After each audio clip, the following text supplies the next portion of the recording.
jeune puis dire que t'es vraiment sexe Ben, aussi dans tes pantalons. On est toutes sexe. Ouais. C'est beau. Même Nathalie. Alors, ici, on chante. Nouvelle émission. Ça va oui. commencer vendredi, le 15 Ouais. septembre. C'était le lancement de la programmation il y a 2 jours. On a eu la chance de voir ce qui a l'air d'être un plateau complètement fou. On va regarder des images, puis on en parle. OK? Ah, excellent. On va faire un vidéoclip avec ses zéros. C'est le meilleur karaoké que je suis jamais allée. Ouais, on a. Mon rôle dans la vie n'est pas encore défini. C'est l'Italie, c'est mon père, c'est mes racines. Je suis toujours très émue quand je retouche à ça. Ah, je trouve que j'ai des beaux cadeaux, moi, ce soir. Là. J'avais oublié, j'avais dit ça à la recherchiste. Comment vous l'avez fait? C'était écœurant. C'est la première fois que je le vois émotif. Il perd tous ses moyens. C'est extraordinaire. Et là, là-dedans, on voit plein d'affaires. On voit évidemment les fantasmes musicaux, donc vous fouillez dans la vie un peu des artistes. Oui, tout à fait. Tu imites, tu chantes, puis en plus, tu rends émotif Éric Salvaise, qu'on a... Ça, c'est rare Pas vu quand souvent. même, qu'on n'a pas vu souvent, effectivement. En fait, on fait du sur-mesure pour chaque artiste qui vient à l'émission. On fait évidemment des petits questionnaires, mais c'est pas une grosse recherche, c'est-à-dire c'est pas compliqué, on chante. Donc, qu'est-ce que tu as envie de chanter?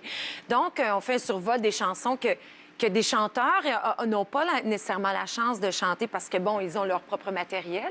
Mais les pas chanteurs, eux, les gens comme Nathalie qui n'a pas la chance de s'exprimer à travers la chanson, qu'est-ce qu'elle aimerait chanter? C'est quoi son répertoire? Bien là, ce qui fait qu'on a des émissions remplies de musique, mais très, très variée.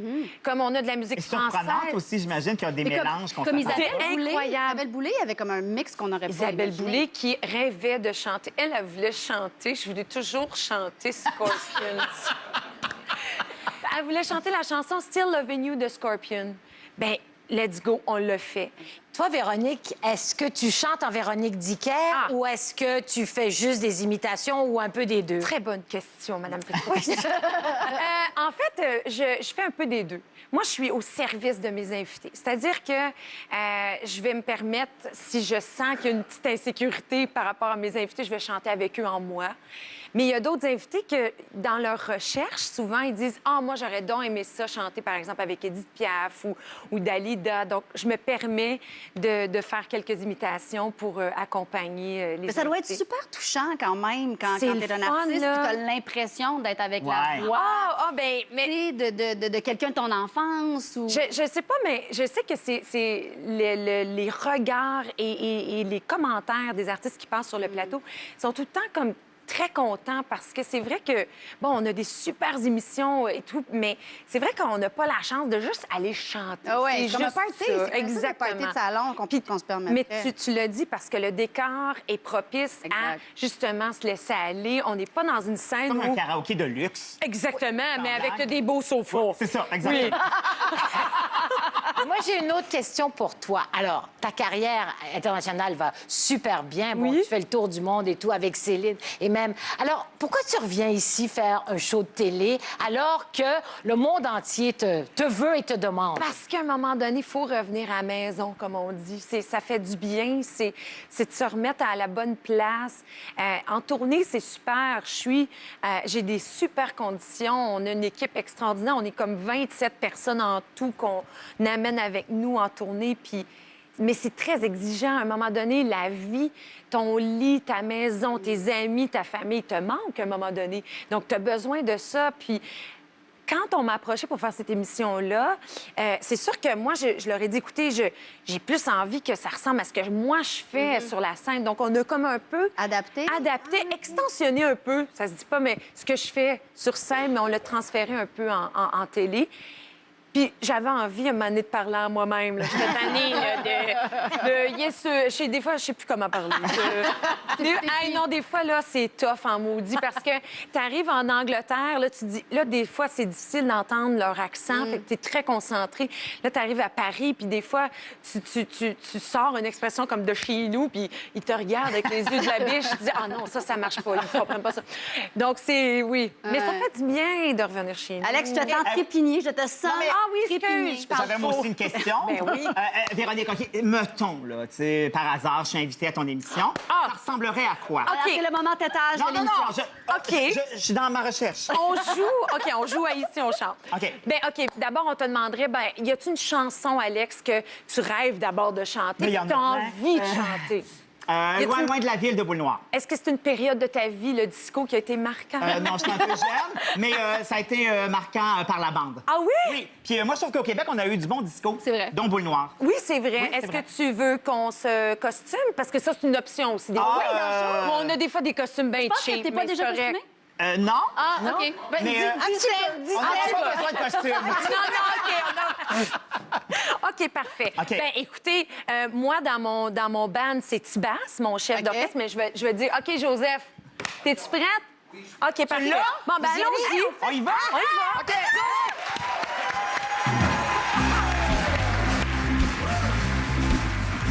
Ça va bien aller, Alex. Tu vois, ça, je suis souvent à mes invités ici.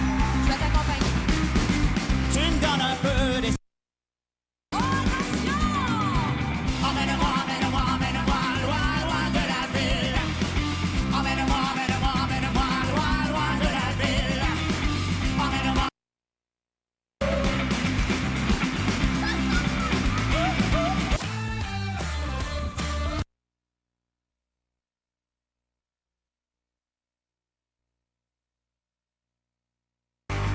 Le TNL présente demain matin Montréal Matin, un théâtre musical entièrement porté par une troupe exceptionnelle, avec entre autres Hélène Bourgeois-Leclerc, Benoît McGinnis et Laurent Paquin. Gagne un forfait VIP incluant billets, souper au Café du Nouveau Monde et nuitée à l'hôtel 01. Bonne chance!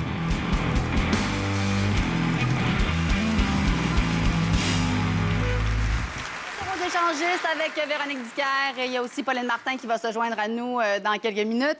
Dans les derniers mois, tu as assuré, Véronique, les premières parties de Céline, Angleterre, Allemagne, Écosse. les Pays-Bas, l'Écosse et la France, ouais. Est-ce que les pays plus anglophones, c'était des nouveaux Oui, publics pour toi?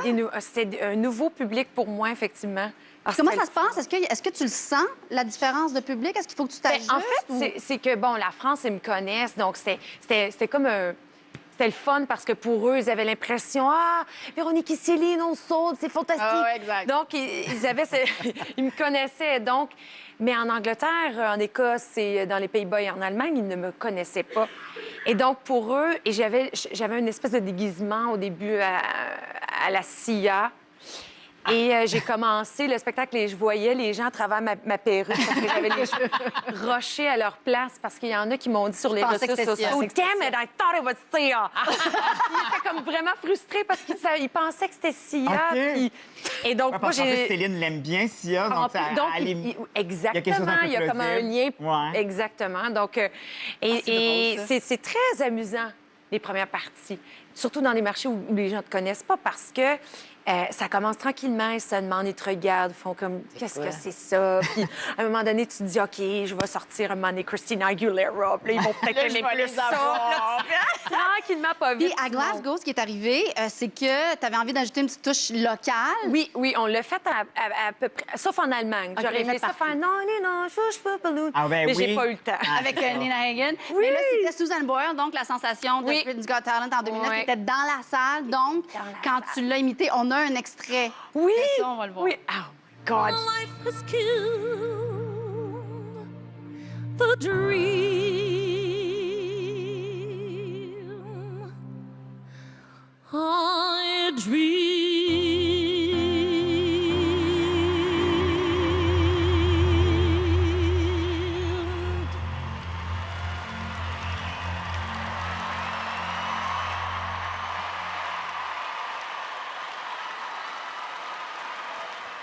Énervé.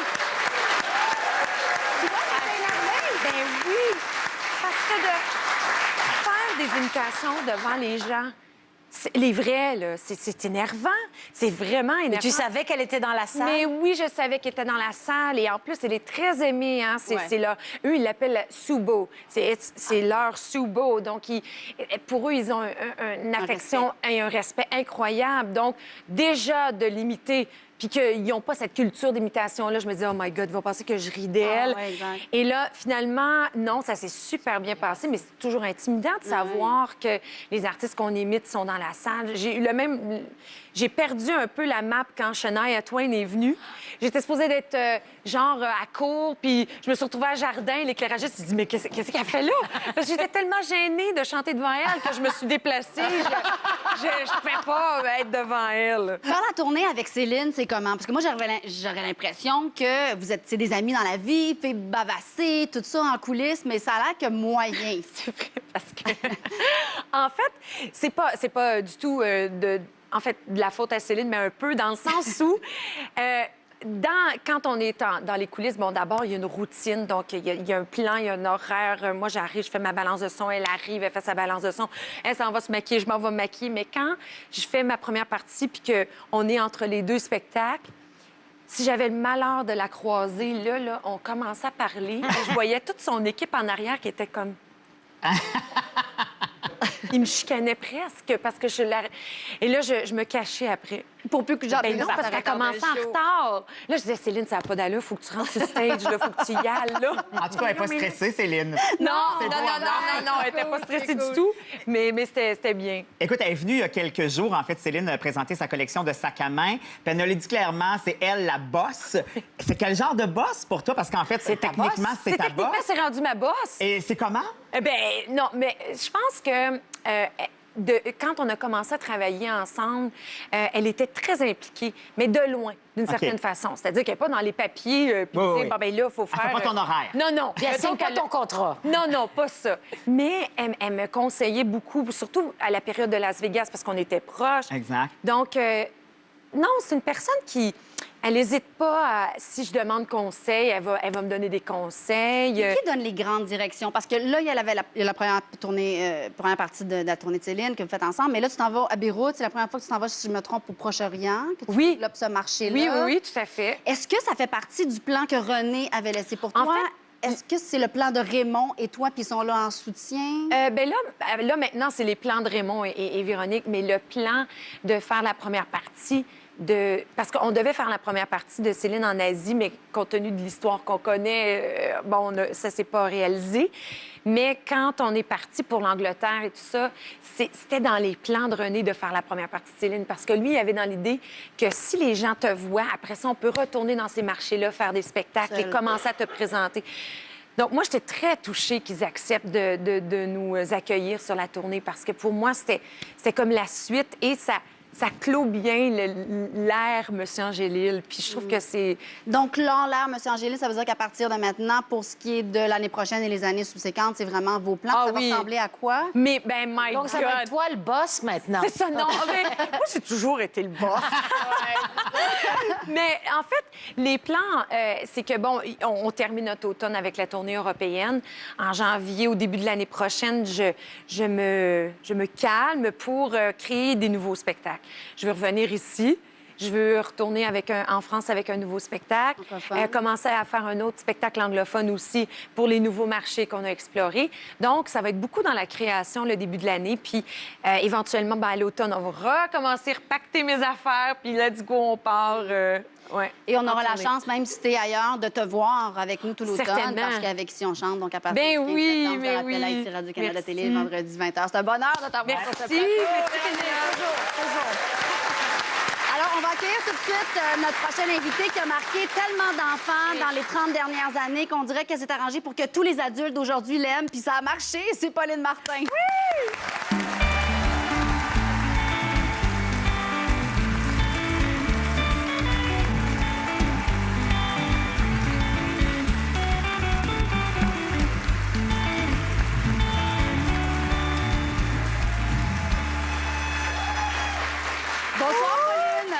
Bonsoir. un petit peu énervée. C'est vrai, comment ça? Ça m'énerve plus faire des entrevues comme ça que jouer sur scène. Ah, ben c'est parce que c'est quoi? C'est moins ton Non, je suis élément de super confort? heureuse d'être ici, mais j'ai pas de texte. C'est correct, je vais essayer d'improviser. Ça va marcher, je suis Mais convaincue. j'espère que tu as des questions. J'en ai une ou deux. Ah, OK. Essayez de trouver des réponses. Absolument. Alors, c'est fun parce qu'on parlait, puis on va y revenir, là, mais tu sais, avec Carmen Sandiego puis avec Minibus, il y a 2 générations d'enfants qui ont grandi là-dessus. Mais toi, Véronique, quand tu imitais Pauline dans la cour d'école, c'était quoi ces personnages-là? Souvent, les gens me demandent quand est-ce que j'ai commencé à faire des imitations. Puis ma mère, elle me disait, Véronique Dicker, t'imitais. Tu sais, j'écoutais Samedi PM, Samedi de rire, puis les personnages de Pauline, ça m'a tellement marqué. Mais oui, Pierre Marcotte, Pierre Marcotte, moi, je l'aimais assez, là, elle!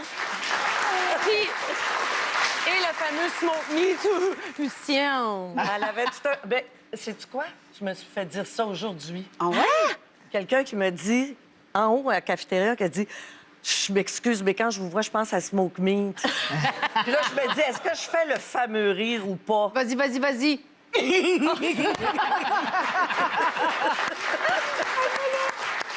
si mes parents voulaient me chicaner, là, ils me privaient de regarder ça. Ah oui, OK, on joue pas, parce qu'on s'en rappelle tous, puis juste pour le plaisir, on va se oui, je suis un fan de Rosémie Dupuis. de Rosémie, Samedi de rire.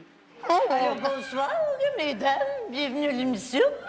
Alors, ce soir, malheureusement, là, on n'a pas de la grosse vedette. Hein? Non, valeur, mais c'est parce qu'on a failli avoir Michel Louvain. Hein? Ouais. Je sais que ça aurait fait plaisir aux dames, mais elle ne veut pas venir.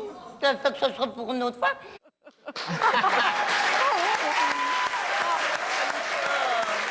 Moi, je rêverais de savoir qu'est-ce que Rosémie Dupuis demanderait à Véronique Dicker. Ben, j'aurais une question, vous me le permettez? Ben, absolument. C'est gentil, là, mais moi, c'est parce que je vous écoutais et je vous aime beaucoup. Parce que moi, j'aime les artistes. Elle les fait toutes. Oui, c'est vrai. Je pourrais revenir sur votre émission. Vous allez faire la tournée des idoles, vous allez être toute seule. Oui. Mais moi, j'étais curieuse. Comment est-ce que tu t'organises pour ton lavage? C'est bien complexe. C'est une très bonne question. Parce que faire son lavage en tournée, c'est le plus gros défi. Oui, oui, mais c'est parce qu'on est dans... Non, mais c'est vrai, c'est pas une joke. Je le sais. On le sait. Son lavage en tournée, là, c'est d'essayer de trouver le bon.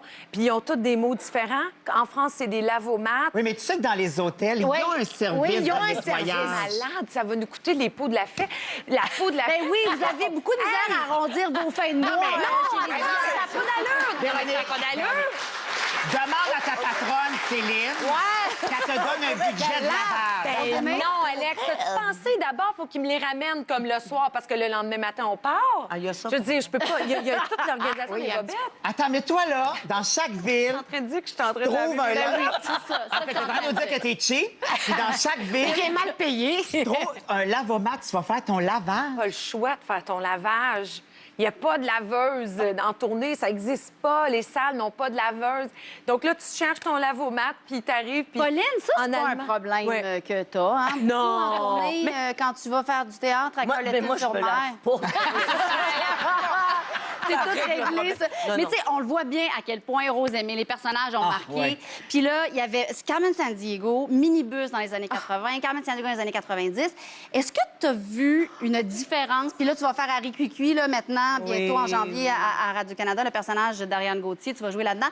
Est-ce que tu vois la différence dans ce que les enfants te disent de génération en génération? Honnêtement, en fait, ce que je retrouve, c'est presque la même chose. Ce qui est arrivé aussi dans les émissions jeunesse, c'est qu'on est allé un peu plus vers le pédagogique à un moment donné.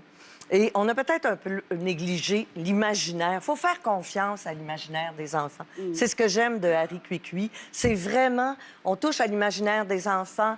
Tu sais, les personnages qu'on a connus, les gens de mon âge, là, que ce soit Sol et Gobelet, que ce soit Dame Plume, on était dans l'excès parce que les enfants, ça les fait rire. Moi, mon petit-fils, il a 3 ans, Henri. Charlie, elle a 6 ans.